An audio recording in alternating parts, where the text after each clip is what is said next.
Another cutie finds na naman, lalo na sa mga dry lips girly like me na mahilig mag-lip care, mag-lip balm, ganyan. Like, look at this. So, this is from Shiglam, the Crystal Glaze Moisturizing Lip Care.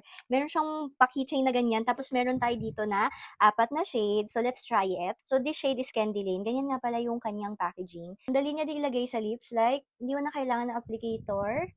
And madali lang din siyang linisin after nyo siyang gamitin. So, ayan siya. Di ba nakaka-plump ng lips na nakaka-healthy tingnan ng lips.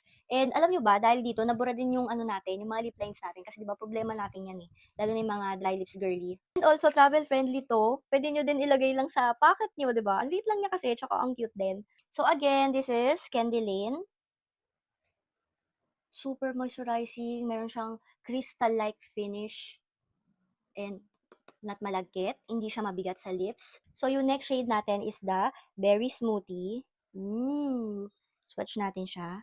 Isa din to sa favorite ko kasi ang ganda ng kulay niya, nakaka-fresh din. Wow.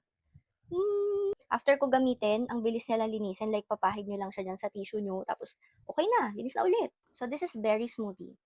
Hindi siya ganun ka-loud yung kulay, kaya pwede mo rin siyang gamitin for everyday. Next naman is Strawberry Milk. One, I like this as well kasi mukha siyang pink brown. So, yan yung shade niya. Ooh, di ba? Grabe yung pagka-high shine nito. Grabe talaga, para ka lang naglalagay ng lip care sa lips mo. Hindi siya mabigat. Kaya okay lang kahit mag-reapply ka na mag-reapply. Wala nga pala naiwan na stain dito pero okay lang sa akin. Kasi if ever nasa desierto yung lips ko, 'di ba? Gusto ko yung mga pang-moisturize talaga sa kanya. So this one is Strawberry Milk. Isa rin sa favorite ko. Look at that glossy finish. Wow. Last but not the least, yan, yung pa-keychain nila dyan. This is Cocoa Cookie. Ooh, di ba? Medyo may pagka-red and pink shade siya, pero hindi siya din loud color, so pwede nyo siya isuot for everyday also. Pwede nyo siyang ilagay sa lips nyo with lip liner, lalo na kung meron kayong two-toned lips. Pero sa akin, no, nako-cover naman niya kahit pa paano yung dark lining ng lips natin. Cocoa Cookie.